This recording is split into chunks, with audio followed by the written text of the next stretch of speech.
welcome to Savouring Bath and another one of our mini tours. This time we're focusing again on the west side of the city, but this week we'll be in Queen Square and starting here in Chapel Row at Clover and Small Speciality Coffee Shop. Now, this is not somewhere you would just come for a quick cup of coffee just to keep you going. These guys really have a lot of knowledge about coffee from around the world and how to roast and brew it correctly. They have a blackboard in there, and when you go in, there's about 6 coffees on the blackboard. It gives you all the tasting notes depending on how it's brewed, and the experience and knowledge of the baristas comes in really handy to get the coffee that you particularly want. It's a place for real coffee aficionados, and it's owned and run by a chap called Maxwell Colonna Dashwood, who has competed in the World Barista Championships with some of his awards here in the window and some of the books that he's been involved with. And he's a real celebrity in the coffee industry. Now, we're filming again during lockdown, so these guys have just been open for 10 days now, and you just can click and collect at the moment. They do have seating at the back, but within the next couple of months, hopefully, we'll be able to go in there and sit down to have our coffee once again. And next door to them is Corkage. Now, these guys started in a property on the other side of town and subsequently opened this one. And actually, this is now their only venue in the city. They specialise in wine and small plates. It was started by a couple of gentlemen, one of whom is a wine specialist, and the other one has an executive chef background. And the small plates, they recommend about 3 per person for a meal, and they'll pair the wine with whatever you're ordering based on the extensive collection of wine that they've got there in their cellar and the knowledge that they have to accompany that. The menu changes fairly regularly. It's become a real destination in Bath, and I would say that these guys have really helped lift the small plate scene in the city and make it really popular. It's one of my favourite places to go and eat, but we're going to head up towards Queen Square now. And actually, we're going to cross Princess Street here. And Princess Street is where we were filming on our last mini tour when we covered Kingsmead. And we came into the bottom of Princess Street, which is down to the right here, and went into Beaufort Square at the back of the Theatre Royal. And actually, I'm just going to stop on the corner here because this building on the corner is number 13 Queen Square. And this was one of the houses where Jane Austen stayed during her time in the city. Now, there are about 5 properties across Bath where Jane Austen has apparently stayed. But this one we're fairly convinced by because she mentions it in some of her writing, in some of her letters, in fact.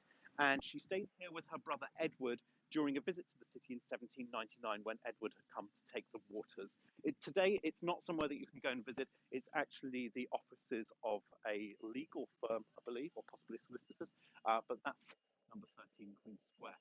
And we'll continue along the bottom of Queen Square, which is where we have the Francis Hotel coming up ahead of us here.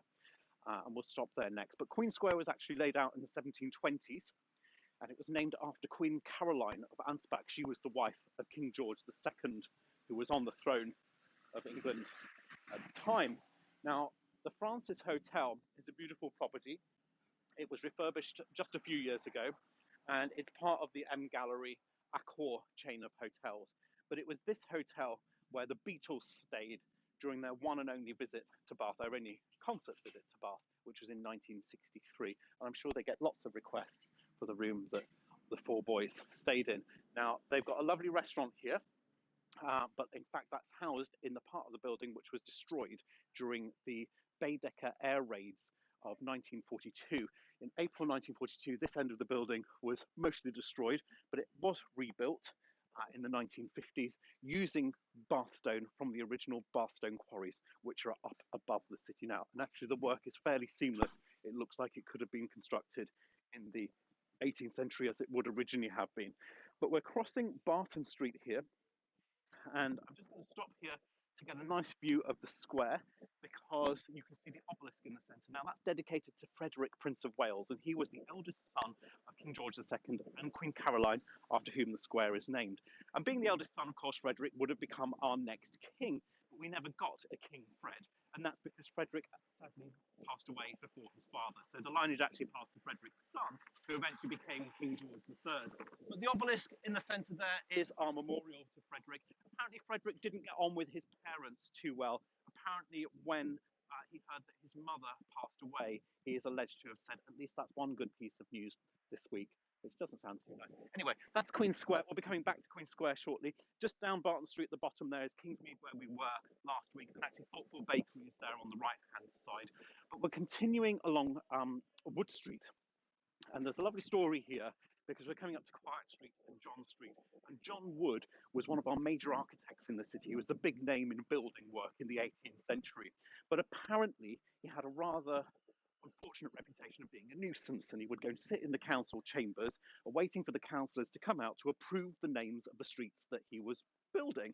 And apparently, on one occasion, somebody shouted at him and said, "Quiet John Wood," which is why he named these three streets Quiet Street, John Street, and Wood Street, which you can see on the signage up there.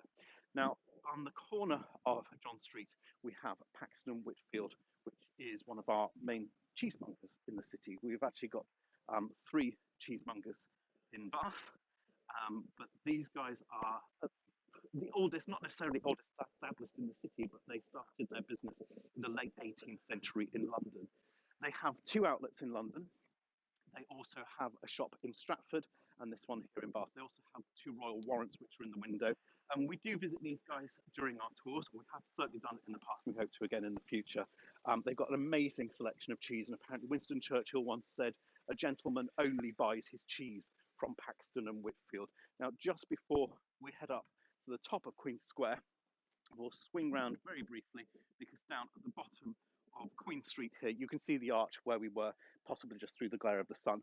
That was where we were last week. And on the right-hand side down there is the Wild Cafe, who do one of my favourite breakfasts in the city. But we'll head up back to the top of Queen Square, and we'll be passing Mr. B's Emporium of Reading Delights on the left. Now, there's some really lovely bookshops in Bath, but this is one of the hidden ones in this little back street beside Paxton and Whitfield back there. But it's a great place to just go and sit and lose yourself amongst the shelves and shelves of books. They also sell things like board games, which you might have seen in the window back there. But coming up on the right here is the back of Jolly's department store. Now, Jolly's was established in the late 1800s, in the early days of department stores. Previously, you would have to go to a milliner's shop to be measured up for the clothes that you were going to buy, and they would be made to order. But Jolly's changed all of that, as did a lot of other department stores which were opening at the same time, and we get the first pret-a-porter clothing, ready-to-wear clothing that you could just pick up off the shelves. So Jolly's were real pioneers in that sense. But actually, the back of the building here allegedly incorporates part of the farmhouse that was the farmhouse for the Barton Fields estate. Now, this whole area that we're looking at here, including all the way up to the Royal Crescent, which we'll cover in another mini tour, was all part of this farm. And it was owned by Dr. Robert Gay, who carved up the land and leased it out to the Wood family to do all their speculative building projects, such as Queen Square, which we'll go into the top of now. But apparently the farmhouse, or what's left of it, has now been incorporated into the back of Jolly's department store. Now, coming up into the top of Queen Square, it's not looking great at the moment because we've still got all these signs up and the barriers to help with social distancing and make the pavements wider. But hopefully by the time you come and visit Bath in the next few months, that will all have disappeared. So we're looking across the square towards Colonna and Smalls and Corkage, where we were earlier. But what we'll do here is we'll turn up Gay Street, named after Dr. Robert Gay, who I mentioned earlier. Because up here we've got two or three venues which I'd like to point out to you, starting with the all-important Jane Austen Centre. Now, Jane lived in Bath for about 4 or 5 years, from 1801 to 1805, and this property really tells her story, focusing on the time that she was in Bath and the novels that she wrote that were set here. That being Northanger Abbey, which was actually the first manuscript that she wrote, although it wasn't published until just after she died. And it was published in conjunction with Persuasion, which is the other novel that she wrote that was partly set in Bath. Now, Northanger Abbey is set in Bath at the beginning of the novel, and then it moves away. And then Persuasion is set in Bath at the end of the novel. So I really like to think that Bath bookends Jane's life. It's there at the beginning of her work, it's there at the end of her work, and it's very much reflected throughout her writing. But we'll continue up Gay Street here, because next door is Thirsty Meeples, which is a board game cafe. Now, I'm not so... the food menu is up on the wall here, but it's fairly basic, but they've got some lovely sandwiches. You can sit there and have drinks. You just pay a price per head for an hour, 2 hours, whatever you want, and then you pay for your food and drink on top of that. And they've got all sorts of board games in there, and they've got people that help you and all that. It's a really fun place to go to sit and visit. And actually, just 2 doors up, we've got another exhibition which is not open yet, but will be when you come to visit Bath, because this is due to open within the next few months. This is the House of Frankenstein.